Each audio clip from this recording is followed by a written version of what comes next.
You brought it up a moment ago.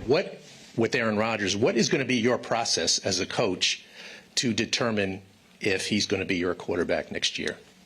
Well, me and Mooj is going to sit and talk and just go over the whole roster. And I will tell you now, that's going to be the answer to a number of questions when it comes to the roster in general. So we're looking forward to that process. I can't tell you how long that process will be. But the thing is, we're going to make sure we get the right answer. And we're not going to rush to this answer, because we're going to get the right answer. Aaron, Connor Hughes, SNY, you made it pretty clear you wanted to be here. So what about this organization specifically drew you here more than anything else? First off, and I said it before, this is where I started.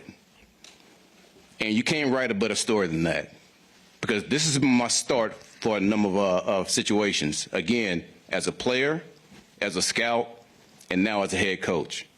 And you can't write that story no better than that. So hopefully this will be my last stop. That's the way I'm looking at it. Right over here.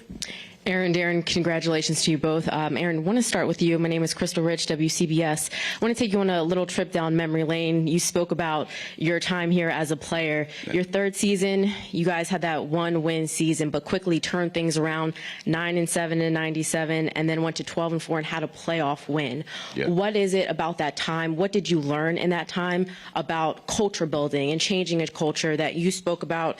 To give you the exact words, you said sustained winning. What have you learned about that, and have you used that in your coaching career? That is a great question. If I go back to my first 2 years, I think we were 2-14 and 1-15 the following year. Bill Parcells comes in, and he just totally brought a different mentality and different people. And to me, that's what really changed the culture. And here's what I learned. I can stand in front of a group of men, and I can give as many rah-rah speeches as I can. But culture is about people and getting the right people in the building. And I saw that firsthand with what Bill Parcells did. And that's why the turnaround was so fast. Again, we went 9-7 the next year. We went to the playoffs and we lost. And I will say this. Let me go. Here's another thing, and you men would know this here. Another reason why. In '98, we played the Denver Broncos. We're out there and we are winning 10-0 in the first half. We come back in the second half. They kick the ball off. Wayne, you remember this. It was windy. The ball stops in midair, and they recover it. And they scored 2 touchdowns. I'll be damned if I'm not going to come back here and get that back. And that's one of the reasons why. Brian. Hey, Aaron, Brian Costello, New York Post. A lot of times people talk about coaches holding players accountable.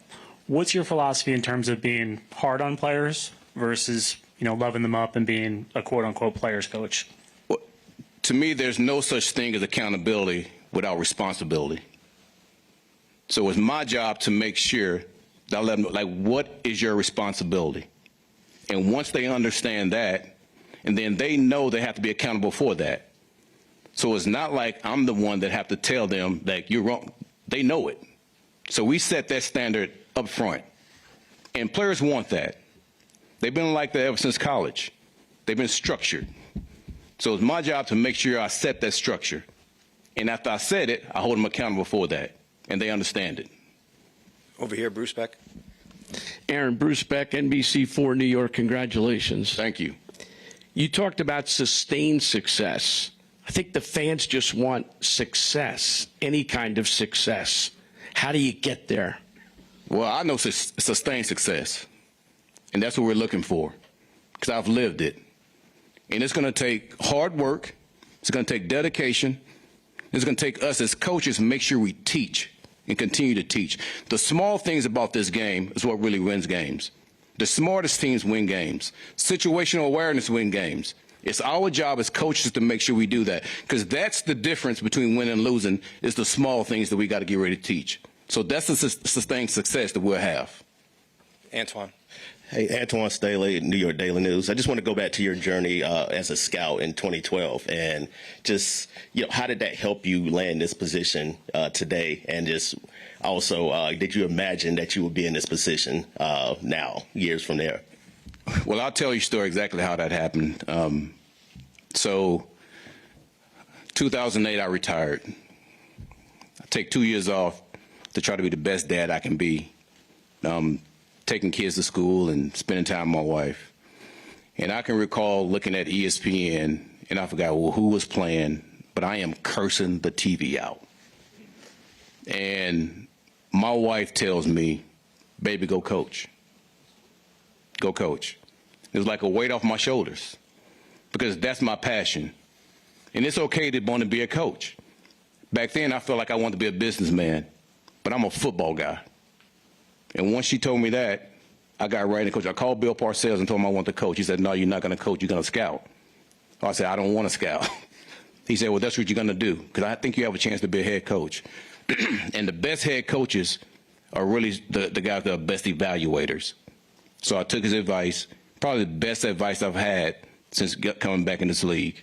So understanding how to do it from an in-house perspective, and then actually going on the road to be a college scout, to be able to evaluate every position. It helped me tremendously to be in this position.